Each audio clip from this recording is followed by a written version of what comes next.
there's more to it than meets the eye. I'm sure a lot of you have come across this ancient English idiom. Well, I think you do. Yes? I'm going to share with you 3 different stories, and then you decide for yourself whether you can really see what's there than meets the eye. Let's get going. My first story is about the story of the broken window. So imagine this, you're taking a nice stroll in the evening on a beautiful day, and you're admiring this wonderful showroom which is made of different pieces of glass windows. And as you are continuing to admire this, you suddenly notice one of the windows is broken into shatters. And how did that happen? Well, some kid randomly decided to do this piece of genius. And as you're trying to make sense of what's going on, a guy standing next to you says, you know what? I love this glass, but now that it's broken, but there's a bright side to it. And the bright side to it is that this is good for the economy. What? How can destruction be good? Destruction is never good. But then he goes on to explain. So here's the explanation. He says, you see, now that the glass is broken, this glass needs to be replaced. So the shopkeeper who owns this showroom has to spend money to get it replaced. And then the guy who sells this glass will then spend that money, let's say, on a restaurant. And then the restaurant guy would perhaps spend that money on, I don't know, maybe to watch a movie. And the chain reaction moves on. So at the look of it, it appears like it's a good thing. But remember, there's more to it than meets the eye. So if you dig deep, you will quickly realize that there's more to it. And let me tell you what that is. If, let's say, the glass was not broken, then the shopkeeper had the option of spending that same money on, let's say, going to the same restaurant, and the same restaurant buying the same grocery, and so on and so forth, the same chain reaction. You see, in one case, you have the glass window and the whole chain reaction. And the other one, you don't have the glass window. Decide for yourself which is a more wealthier society. I hope I have triggered a few thoughts here. This, ladies and gentlemen, is known as the broken window fallacy. Right? It was first constituted and expressed succinctly by Frederick Bastiat, who was an Austrian school economist who comes from the libertarian point of view. That's just a side note, though. Let's go on to the second story. Quick show of hands. How many of you got a savings bank account here? Yeah, not a great question to ask. I'm sure most of you, your first bank account was a savings bank account, I imagine. But what if I come around and tell you, you know what? That is not a savings bank account. Think about it. Most of us have been brought up to look at a savings bank account like a piggy bank, you know, where you keep depositing money and it stays safe there, isn't it?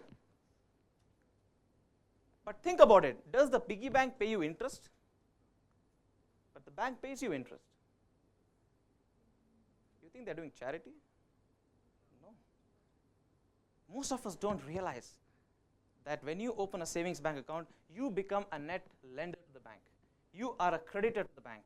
What, in other words, it means is that the risk that the bank is taking by lending that money out to whoever it is, you are part of the risk, but you don't look at it that way. Is there more to it than meets the eye? Here's my third story. For a lot of us, it's almost a lifelong dream to own a home. In fact, all over the world, not just in India. And in fact, I know for a fact that people work hard their entire lives, save up a lot of money, and eventually buy a home. So let's take the situation. Let's say you buy a home, and for the sake of this example, let's keep things easier. You have no loan on it. In other words, there's no mortgage. All right? So here's my question to you. Do you own your home 100%? I think the vast majority will say yes. If there is no home loan, I own the home. Ask yourself again, do you pay property tax on that? If the answer is yes, then you need to think even more deeper. Simply because, as per the law, if you fail to pay the property tax, the authority to whom you owe this tax can put a lien on your property. Do you pay property tax on your mobile phone? Do you pay property tax on your laptop or whatever else? No. So think about it. I'm not saying or commenting whether the law is good or bad. No. I'm just here to share a few facts. Again, is there more to it than meets the eye? Definitely. So here's my point. In retrospect, all of this seems obvious now, right? But then, why didn't it occur to all of us? These are everyday examples. These are not rocket science. If you think carefully, today we live in a world where information travels at the speed of light. And you have access to that information at the fingertips. Yet, we don't seem to get these obvious things. And my own assessment of that is because of a very important tenet that I think a lot of us have given up on. And that is thinking. And let alone thinking, I'm going to be talking about something even more exciting, and that is called free thinking. So what is free thinking, you may ask? Here's a quick definition of free thinking. It says positions regarding truth should be formed on the basis of logic, reason, and empiricism, rather than on authority, tradition, or dogma. And if this sounds like one of those boring textbook definitions, let me give you a more simpler one. In simple words, free thinking is free thinking. Thinking without constraints. Thinking without constraints. Would you all love to be in a world where you could think freely? And here's my question. Do we naturally prefer to be free thinkers? In my experience, the answer has been a resounding yes all over the world that I have been. So what is stopping us from being a free thinker? Well, there are a bunch of things that we can think of. It could be our social upbringing. It could be the culture you're brought in. It could be your prejudice. It could be the environment you live. I mean, there could be one too many. These are the more obvious ones. But I want to share with you the ones which are not all that obvious. So I have put together common impediments to free thinking. So let's see what they are. Number one on this list is subliminal autosuggestion. Now, again, one of the heavy topics, but let me simple it down for you. What would come to your mind if I say, I'm loving it? McDonald's. What comes to your mind if I say, just do it? Right. Did you ever sit down and practice it every day morning 100 times? Yet, you are able to respond to it in a flash of a second. Ladies and gentlemen, that is subliminal autosuggestion, where the thought has been implanted in your mind without your consciousness. FYI, these are the positive ones. So think about all the negative ones that have been embedded in your mind without even your knowledge. So every time you find yourself responding in a flash of a second, ask yourself, who is trying to do the subliminal autosuggestion on me? The next one is called paradigm effects. What's a paradigm? A paradigm is nothing more than a set pattern or a model that we work in. For example, this venue has a bunch of rules governed within this paradigm. Our country has a certain paradigm. For example, in India, you need to drive on the left side of the road. That's the paradigm we live. If you are abroad, let's say in the US, you are driving on the right side. That's the paradigm. So that is like a box, a perimeter which has been drawn. Now, as far as thinking is concerned, ask yourself, is there a box around it? And that is where that great dialogue comes from, thinking out of the box. And some people like to think out of the box, some people like to think inside the box, but I am more concerned about what is the box. Because that is what will help you figure out whether you're in or out. So ask yourself that question. Next is dogma. Now, dogma by far is the most dangerous of them all. Dogma is essentially a bunch of rules or regulations laid down by a certain authority, and everybody is expected to follow them regardless. But I like the definition that Steve Jobs once used in one of his speeches. He says, dogma is the result of living with other people's thoughts. Let that sink in for a moment. And next time you find yourself following somebody for whatever reason it is, or for the lack of reason it is, ask yourself, is that dogma? So these are the ones which are not so obvious, right? I mean, by no means this is an exhaustive list. This is purely out of my experience. So in order to counterattack this, like an anecdote, I have put together a free thinking toolkit that you could perhaps use to be a free thinker. And again, FYI, this is not an exhaustive list. The first one is etymology. What's etymology? Etymology is the study of words. Where do words come from? What do they mean? And they have a huge impact on our understanding. Let me give you a quick example. I'm sure you all have come across the word enthusiasm. Yes? Where does enthusiasm come from an etymological standpoint? It comes from the word entheos from Greek, which means if you split it, entheos, en in Latin means in. Theos comes from etymologically another word called theo, which means God. Now, if you don't believe God, strike it down, replace that with energy. And what that means is, entheos is God within me, or energy within me.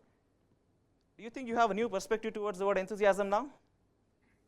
Ask yourself, what is the etymology of the word? Because the words have the power of accumulating knowledge behind them. Because words don't come first. Meaning comes first, and then the word comes to express that. So therefore, understanding the word is of paramount importance. The next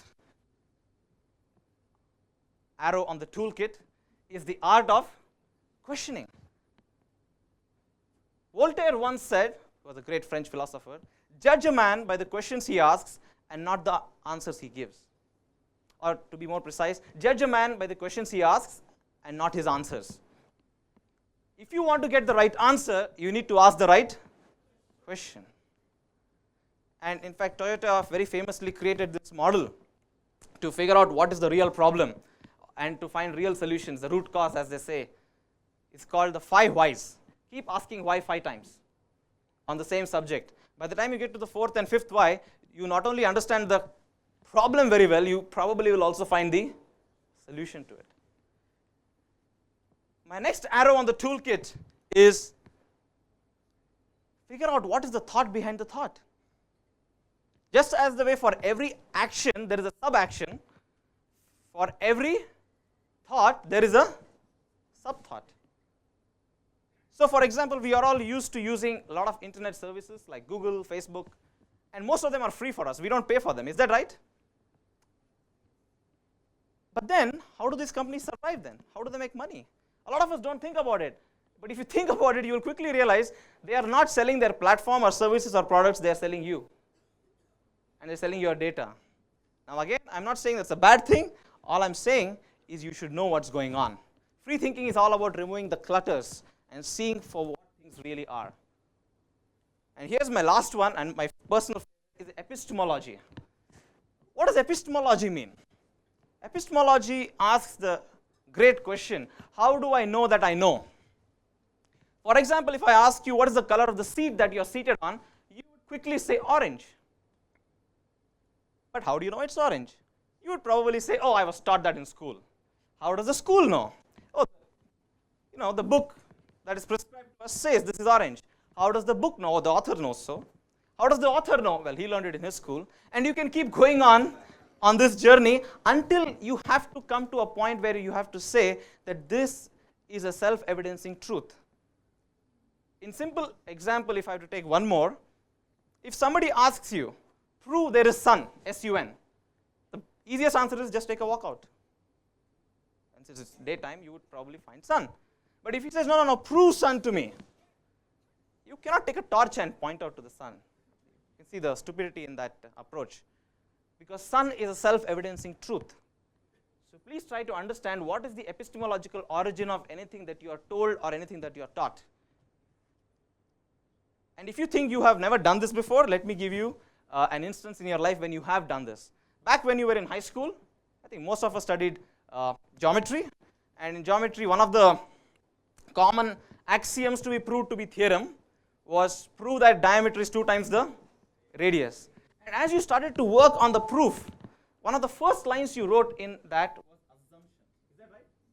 And in the assumption you wrote, given a circle, here are my assumptions. But given a circle is an assumption in itself. How do you know it's a circle? Because a circle is defined based on the radius and diameter, is that right? But you are trying to prove their relationship. So you cannot use the same word to define itself. This is called a regressive loop. Makes no sense. So what I'm trying to get to is, whenever you try to explore and understand a new concept, you have to start somewhere and then go and validate it and understand where does the epistemological origin exist. So guys, here's a quick test for all of you to answer these questions to yourself and figure out if you are a free thinker. Let's go. First one, do you ever adopt a belief without considering all the variables around it? I don't know, don't answer me. That's for yourself. Here's the next question. Do you know why you love or hate something? Next question. Do you just accept all the new trends and fads that come into the market? And if so, do you change them when the fads and trends change?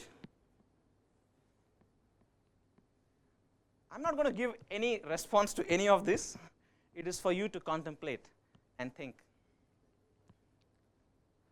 And this is, I think, by far the most important. Are you comfortable to deal with people around you who have completely opposite principles or beliefs than yours and still look at them objectively? This is one of the highest levels of free thinking if you can. My humble opinion though. Here are a couple of quotes that I would like to mention on my way out. Goethe once said, "None are more hopelessly enslaved than those who falsely believe they are free." And for all of you who are thinking that free thinking sounds exciting, sounds wonderful, but it's not an easy thing to do, here's a bit of advice, or should I say word of encouragement from George Bernard Shaw, who says, "The reasonable man tries to adapt himself to the world. The unreasonable one persists in trying to adopt the world to himself. Therefore, all progress depends," and look at the choice of words, depends on the unreasonable man. Nothing ever great has been achieved or will be achieved, in my opinion, if we don't open up our minds towards free thinking, towards the ability to think without a clutter. And my third and final, excuse me, not really a quote, it's more like the summary of the 4th chapter, 37th verse of the Bhagavad Gita, which says, "The fire of knowledge will burn the darkness of ignorance." Let that sink in for a moment. The fire of knowledge will burn the darkness of ignorance. Ladies and gentlemen, it's my sincere belief that free thinking is that one powerful tool, not the only powerful tool, but one of the most powerful tools that I believe can help you ignite that fire of knowledge that will burn your darkness of ignorance. And therefore, free thinking is an idea worth spreading. Thank you very much.